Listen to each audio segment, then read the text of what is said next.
5% لوگوں نے جو ہے وہ بجلی کے بل دینے سے انکار کیا اور پوری عوام جو ہے کشمیر کی وہ تحریک میں شامل ہے، تو وہاں پہ اس طرح کے بڑے واقعات جو ہیں وہ عوام کے شعور پہ بھی اثر انداز ہوتے ہیں، اور اس کے ساتھ ساتھ جو ہے وہ ہماری فیملیز کے شعور پہ بھی اثر انداز ہوئے، جن نے جو اس چیز کو انہوں نے مجبور کیا اس چیز نے کہ وہ بھی اس تحریک کے اندر شامل ہوں، وہ اپنی بہنوں کے ساتھ شامل ہوئے ہیں، وہ اپنی بیٹیوں کے ساتھ شامل ہوئے ہیں۔ بے شک ان کا کوئی پولیٹیکل بیک گراؤنڈ نہیں تھا، لیکن اس تحریک نے ان کو موٹیویٹ کیا۔ اس تحریک کے بنیادی 3 مطالبات ہیں جس کے گرد یہ منظم ہوئی ہے۔ پہلا مطالبہ تو بجلی کے بلوں میں جو ظالمانہ ٹیکسز ہیں کی واپسی ہے۔ جو کانسٹیٹیوشن رائٹ ہے ہائیڈرو سے جو بجلی پیدا ہوگی ہائیڈل پاور سے، اس پہ پہلا رائٹ وہاں کے لوگوں کا ہوگا، اور وہ وہاں کے لوگوں کو پیداواری لاگت پہ دی جائے گی۔ 2 روپے 99 پیسے کے حساب سے جو ہے وہ پروڈیوس ہوتی ہے، لیکن وہاں پر وہ یعنی 30 روپے 35 روپے پر یونٹ کے حساب سے لوگوں کو بیچی جا رہی ہے، جو زیادتی ہے۔ اس کے خلاف لوگوں نے جو ہے نا 6 مہینے سے بھرپور احتجاج کیا ہے۔ پھر آٹے کی سبسڈی، اب چونکہ یہ ڈسپیوٹڈ ٹیریٹری ہے تو انٹرنیشنلی یہ باؤنڈ ہیں کہ سرٹن جو آئٹمز ہیں جنوبی بلتستان میں اور کشمیر میں جس پہ یہ سبسڈی جو ہے ان کو دینا، لیکن اب وہ سبسڈیاں جو ہے وہ واپس لی جا رہی ہیں۔ وہ تحریک جو پہلے صرف ایک دھرنے تک تھی، وہ تحریک پیسفک یا مردوں کے لیے یا عورتوں کے لیے نہیں رہی،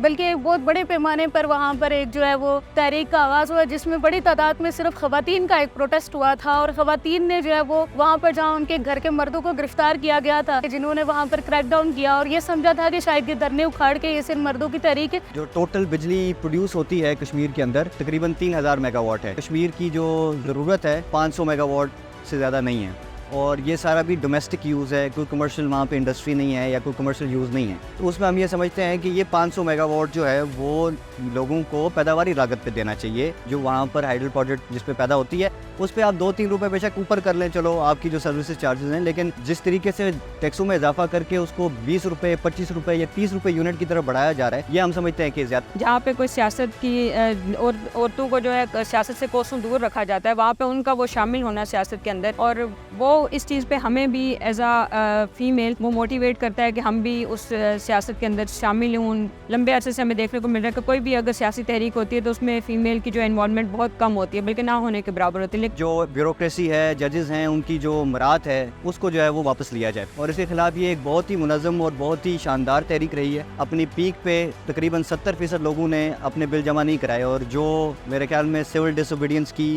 ماضی قریب کی سب سے بڑی جو ہے وہ مثال ہمیں نظر آتی ہے۔ اس تحریک کی سب سے خاص بات یہی تھی کہ اس میں بوڑھے بچے جو ہے معذور افراد ہمیں دیکھنے کو ملے، عورتوں کی ایک بڑی تعداد ہے جو اس تحریک کے اندر جو ہے وہ شامل ہوئی ہے۔ جہاں پر خواتین کو جو ہے وہ ایک 4 دیواری میں رہنے والی کوئی شے تصور کیا جاتا ہو، وہاں پر خواتین کا اپنے حقوق کے لیے باہر آنا وہ یقیناً ایک بہت بڑی تبدیلی تھی، ایک بہت بڑی بغاوت تھی، جس کے خلاف بہت سارے ایسے فتوے لگے کہ یہ جو خواتین ہیں یہ کوئی مغربی کلچر یہاں پہ پروموٹ کر رہی ہیں، ہمارے کلچر سے کٹی ہوئی خواتین ہیں، اور ان کا جو ہے نا ایون بائیکاٹ کرنے کی طرف وہ لوگ گئے۔ وہ جو ہمارے مطالبات تھے وہ ایک ٹائم پہ وہ وقت پہ آئے گا، وہ جو لوگ تھے جو ہم وہاں کی خواتین پہ یہ فتوے لگا رہے تھے، خاص طبقے کی وہ خواتین کہا جاتا تھا ہمیں کہ جو ہے نا یہ کلچر یہاں پر پروموٹ کر رہی ہے جو ہمارا کلچر نہیں ہے۔ بے اختیار اسمبلی ہے،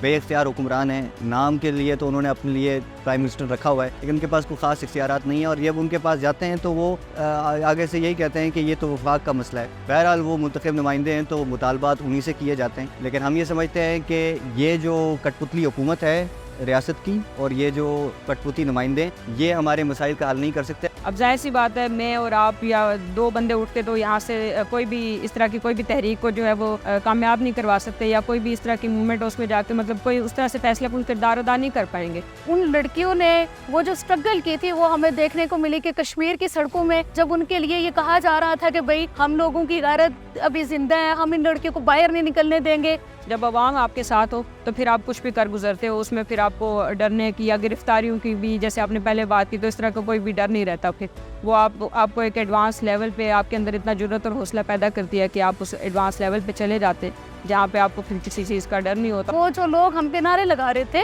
ان لوگوں نے اپنے گھر کی خواتین کو یہ کہا کہ بھئی آپ باہر نکلو، اور وہ اس تحریک کے دوران یہ ہوا۔ ہراسمنٹ یہ ہے کہ عوام کا جب ایک بیسک ایشو کے نزدیک یا پھر یہ اس طرح کی موومنٹس ہوتی ہے یا اس طرح کی جب حالات پیدا ہو جاتے ہیں تو اس میں عوام کا شعور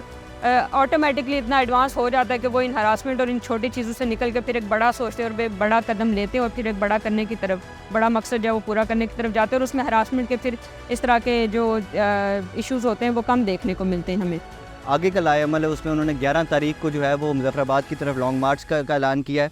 جس پر ریاست نے جو ہے وہ کریک ڈاؤن کا آغاز کیا ہوا ہے،